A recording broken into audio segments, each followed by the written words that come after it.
Okay, सो हम PDA के कुछ और क्वेश्चन करते हैं। ठीक है, तो क्वेश्चन ले लेते हैं। क्वेश्चन इस तरीके का लेते हैं, ए की पावर एन, बी की पावर एम, सी की power N such that where where N comma M is greater than equal to one. ठीक है, तो हम क्वेश्चन से ही देख सकते हैं क्या दिया गया है, ए की पावर एन, बी की पावर एम, सी की पावर एन। ओके, मतलब ए और सी देखो तुम्हारा उसमें दिया गया लॉजिक में कि जितने भी ए पुश करोगे आप उतने सी आप क्या कर सकते हो, पॉप कर सकते हो, लेकिन बी तो आपको दिया नहीं गया।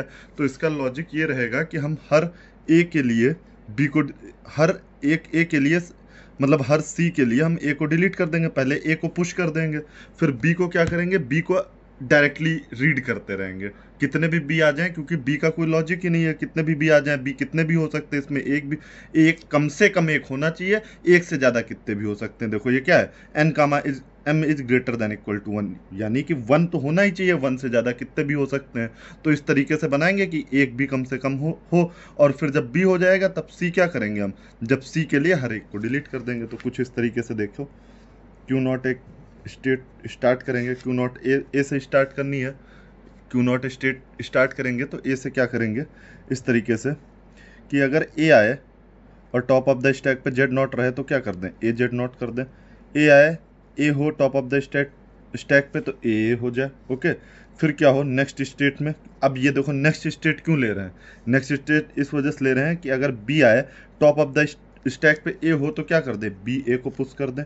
Q1 एक स्टेट बना देते हैं कि जितनी भी बार बी आए, नहीं सॉरी, जब बी आए टॉप ऑफ द स्टैक पे ए हो तो ए ही रहने देंगे। ओके, फिर बी आए टॉप ऑफ द स्टैक पे, कितनी भी बार बी आए और टॉप ऑफ द स्टैक पे ए हो तो हम ए ही रहने देंगे। ओके, ए रहने देंगे, या लास्ट तुम्हारा ए है तो ए उसको लिख दो, तो कोई दिक्कत नहीं है, ए भी लिखा जा सकता है और ए भी लिखा जा सकता है। अब क्या हुआ, अब देखो ये ए की पावर एन, बी की पावर एम हो गया, अब सी की पावर एन हुआ। जब सी आएगा और टॉप ऑफ द स्टैक पे ए हो तो क्या कर दो, पॉप कर दो। ठीक है, Q2 होगी, Q2 हो गया यहाँ पे। फिर जितनी भी बार सी आएगा और टॉप ऑफ द स्टैक पे क्या होगा, ए होगा, उतनी बार हम क्या करेंगे, पॉप करेंगे। फिर लास्ट में क्या हो जाएगा, फाइनल कब आएगा, जब ये ए की पावर एन, बी की पावर एम, सी की पावर एन हो चुका होगा, एप्सिलॉन होगा, एप्सिलॉन होगा, एप्सिलॉन आया इनपुट में, इनपुट एप्सिलॉन है, टॉप ऑफ द स्टैक पे जेड नॉट बचा, सब डिलीट हो गया, ये सारे डिलीट हो गए, तो हम क्या करेंगे, टॉप ऑफ द स्टैक पे जेड नॉट रहने देंगे और उसको क्या कर देंगे, एक्सेप्ट कर देंगे। कोई भी इसका एक एग्जांपल लेके देख लो, हो जाएगा अपने आप, ये समझ गए होगे। देखो इसमें इसमें लॉजिक देखा जाता है इन सारे क्वेश्चंस में, और सबसे इंपॉर्टेंट चीज होती है कि हम ये देखते हैं कि कब हम नेक्स्ट स्टेट पे जा रहे हैं।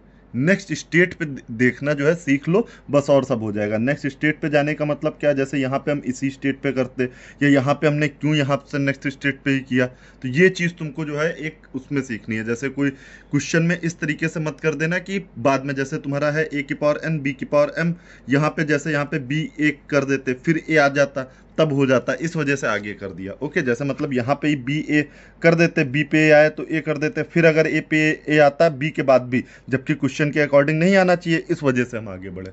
ओके, समझ रहे हैं कि नहीं। उन क्वेश्चंस में जहाँ पे ए और बी का कोई वो नहीं होता है तब हम एक ही पर कर देते थे। जैसे जो क्वेश्चन था कौन सा, एक वो वाला था, number of A's in word, number of B's in word, उसमें ये तो था नहीं कि ए और बी कोई ऑर्डर में था, लेकिन यहाँ पे ऑर्डर दिया गया है, तो ऑर्डर मेंटेन करने के लिए हम इसको जो स्टेट चेंज करने का ऑर्डर है उसी पे होगा जब ऑर्डर मेंटेन करना होगा। अगला क्वेश्चन देख लेते हैं, अगला क्वेश्चन देख लेते हैं। अगला क्वेश्चन है ए की power M plus N, B की पावर एम, सी की power N such that m comma n is greater than equal to one. Okay, तो अब यहाँ पे क्या है, ए की पावर m है, ए की पावर m प्लस n है, बी की पावर m है और सी की पावर n है। तो इस क्वेश्चन को कैसे करेंगे, इस क्वेश्चन को करने के लिए सबसे पहले तो हम ए को जितने भी ए होंगे उतनी बारी क्या कर देंगे, पुश कर देंगे। फिर क्या करेंगे, देखो ए यहाँ पे इस तरीके से किया जाएगा, ये एक कॉन्सेप्ट, ए की पावर m इंटू ए की पावर n लिख सकते हैं, बी की पावर m, सी की पावर n लिख सकते हैं, सारे ए पुश कर दीजिए, फिर बी के लिए भी हर बी के लिए ए को डिलीट कर दीजिए, हर सी के लिए ए को डिलीट कर दीजिए, सेम नंबर ही तो होगा। तो बस यही इस क्वेश्चन में करना है, इस तरीके से कर लेंगे कि क्यू नॉट से स्टार्ट किया, अगर ए आया टॉप ऑफ द स्टैक पे जेड नॉट हुआ तो हम क्या कर देंगे, ए जेड नॉट, अगर ए आया टॉप ऑफ द स्टैक पे ए हुआ तो ए पुश कर देंगे। नेक्स्ट अगर क्या हुआ, बी आया टॉप ऑफ द स्टैक पे ए हुआ तो हम क्या कर देंगे, पॉप कर देंगे। कितनी भी बार बी आए, जितनी भी बार बी आएगा उतनी बार पॉप करेंगे, बी ए पॉप। ओके, फिर क्या हुआ, बी सारे खत्म हो गए, अब सी आना शुरू हुआ, लेकिन अभी ए तो बचे हुए हैं, तो सी आया टॉप द स्टैक पे, ए अभी है, फिर पॉप करेंगे Q2, फिर सी आया, फिर ए आया, फिर टॉप अप क्या करेंगे, पॉप करेंगे। अगर इनपुट में सी है, टॉप ऑफ द स्टैक में ए आया, पॉप कर देंगे। अब इनपुट में जब देखो सी भी सारे खत्म हो गए तो क्या आ जाएगा, epsilon. Top of the stack के ए भी सारे खत्म हो चुके होंगे क्योंकि बी और सी के सेम है, तो जेड नॉट हो जाएगा। तब हम क्या करेंगे, टॉप ऑफ द स्टैक पे जेड नॉट ही रहने देंगे और फाइनल एक्सेप्ट कर देंगे। फिर क्या कर देंगे, एक्सेप्ट कर देंगे। इसे क्या बोला जाता है, एक्सेप्टेंस बाय फाइनल स्टेट। इसे क्या बोला जाता है, acceptance bye final state, acceptance bye final state. इसी तरीके से हम दूसरा क्वेश्चन कर लेते हैं, कुछ एक दो क्वेश्चन इसी तरीके का और करते हैं। एक क्वेश्चन लेते हैं, एक ए की पावर एन, बी की power M plus N, C की पावर एम। ए की पावर एन, बी की power M plus N, C की power M, such that N comma M is greater than equal to 1। मतलब क्या है, A की power N और सी की पावर एम और बी की पावर एम प्लस एन है, तो इसको इस तरीके से करेंगे। देखो, ए की पावर एन कर देंगे, ठीक है, बी की पावर इसे क्या लिख सकते हैं, एन, और बी की पावर एम, सी की पावर एम। मतलब क्या करेंगे, पहले ए पुश करेंगे हम सारे, फिर क्या करेंगे, बी जितनी भी बार बी आएगा ए के लिए, बी आएगा, जब बी इनपुट पे आएगा और टॉप द स्टैक पे ए होगा उतनी बार हम डिलीट कर देंगे। फिर क्या करेंगे, बी याले जो ये बी है, बी सोच रहे होंगे ये कैसे चेंज करेंगे, जब ये वाले बी आना शुरू होंगे तब टॉप ऑफ द स्टैक पे जेड नॉट होगा। जब बी आए और टॉप ऑफ स्टैक पे जेड नॉट हो तो हम पुश करना शुरू कर देंगे, फिर बी को पुश करेंगे, फिर सी के लिए बी को डिलीट करेंगे। चलो क्वेश्चन कर लेते हैं, समझ तो गए होंगे किस तरीके से किया जाएगा। क्वेश्चन करते हैं, क्यू नॉट।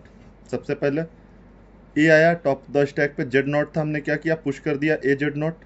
ए आया, टॉप ऑफ द स्टैक पे ए था, हमने क्या पुश कर दिया, ए पुश कर दिया। ओके, फिर हमारा क्या आया, बी आया, टॉप ऑफ द स्टैक पे ए था, हमने क्या कर दिया, पॉप कर दिया, ए को क्या कर दिया, पॉप कर दिया। Q1 आया,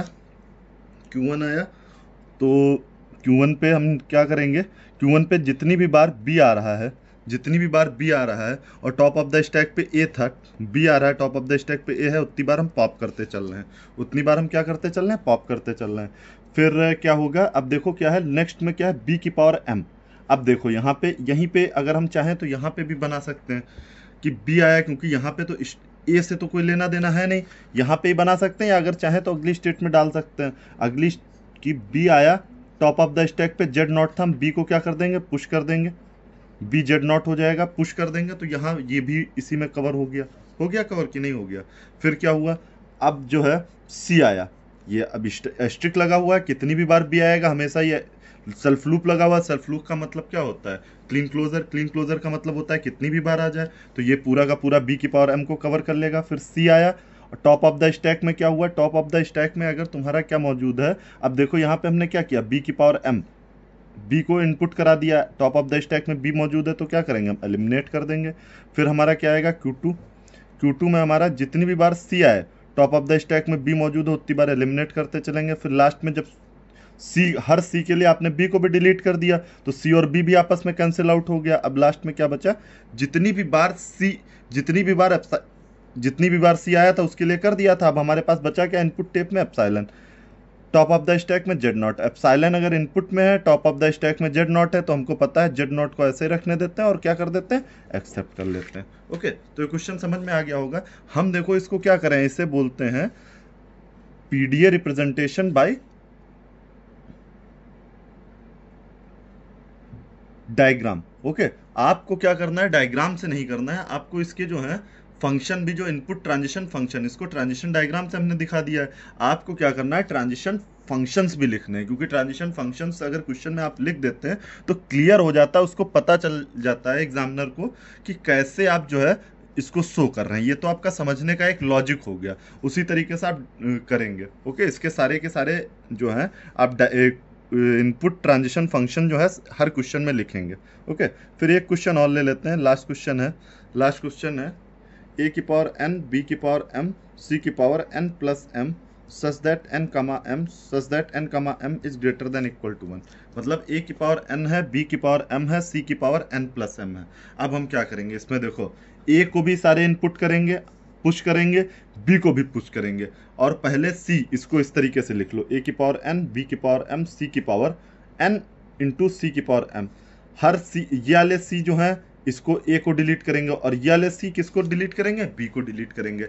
बस इस तरीके से पता कैसे चलेगा कि कब किसको डिलीट कर रहा है, ये पूरा खेल होता है टॉप ऑफ द स्टैक का। टॉप ऑफ द स्टैक में जब तक देखो सी क्या करता रहता है, बी को डिलीट करता रहेगा, तब तक या इससे इससे इसको करेंगे, मतलब ए को डिलीट करता रहेगा। जब तक सी ए को डिलीट करता रहेगा तब तक ठीक है। फिर क्या करेगा, सी जब बी को डिलीट करने लगेगा तो नेक्स्ट स्टेट में आ जाएंगे। कुछ इस तरीके से ऐड करेंगे, देख लीजिए। क्यू नॉट सबसे पहले तो इनपुट करना है, इनपुट कर दिया। ए अगर है टॉप ऑफ द स्टैक पे, जेड नॉट है तो ए को पुश कर देंगे। ए है टॉप ऑफ द स्टैक पे, ए है तो ए पुश हो जाएगा। अब देखो बी को हम क्या करना चाहें तो इसी में पुश कर सकते हैं, बिल्कुल कर सकते हैं, क्योंकि ए तो सारे पुश हो गए। ए के बाद बी के बाद तो ए आएंगे नहीं, तो इसी स्टेट में कर सकते हैं यहीं पे। अगर मान लीजिए बी के बाद भी ए आना होता तब स्टेट में करते, तब गड़बड़ हो जाता। अब क्या हुआ, बी आया टॉप ऑफ द स्टैक पे, क्या था, ए था, तो हम क्या कर देंगे, पुश कर देंगे बी ए। बी आया टॉप ऑफ द स्टैक में, बी था, तो हम क्या कर देंगे, बी बी। फिर क्या करेंगे, अब देखिए सी आया टॉप ऑफ द स्टैक में, बी था, सी आया टॉप ऑफ द स्टैक में, बी था, हम क्या करेंगे, पॉप कर देंगे। कब तक पॉप करते रहेंगे, जब तक सी आता रहेगा टॉप ऑफ द स्टैक में क्या रहेगा, बी रहेगा, तब तक हम पॉप करते रहेंगे। तो अब हमारे सी क्या हो गए, ये कैंसिल हो गए, ये कैंसिल हो गए, ये कैंसिल हो गए। अब हमारा ये बचा और ये बचा, ये बचा और ये बचा। इसको देखो इस तरीके से लिख दो, सी की पावर एम इंटू सी की पावर एन। सी की पावर एन प्लस एम है, इसको इस तरीके लिख दो, सी की पावर एम प्लस एन, क्योंकि एम प्लस एन इधर हो जाएगा। फिर अब क्या हुआ, अब क्या होगा, जब सारे बी डिलीट हो जाएंगे लेकिन सी तो अभी बचे हुए हैं, सी आया टॉप ऑफ द स्टैक में, अब क्या हो जाएगा, ए हो जाएगा, तब भी क्या करेंगे, एलिमिनेट कर देंगे। फिर अगली स्टेट में क्या हुआ, फिर सी, जब तक सी आता रहे टॉप ऑफ द स्टैक में ए रहे तब तक हम पॉप करते रहेंगे। तो फिर इससे क्या हो जाएगा, ये सी और ये सारे सी, ये सारे एस को कैंसिल कर देंगे। अब जब सारा इनपुट हमारा रीड हो चुका होगा, पॉप कर हो चुका होगा, तब हमारे पास में बचेगा क्या, आप silent. Top of the stack पे जेड नॉट रहेगा तो हम टॉप ऑफ द स्टैक में जेड नॉट रखेंगे और एक्सेप्ट कर देंगे।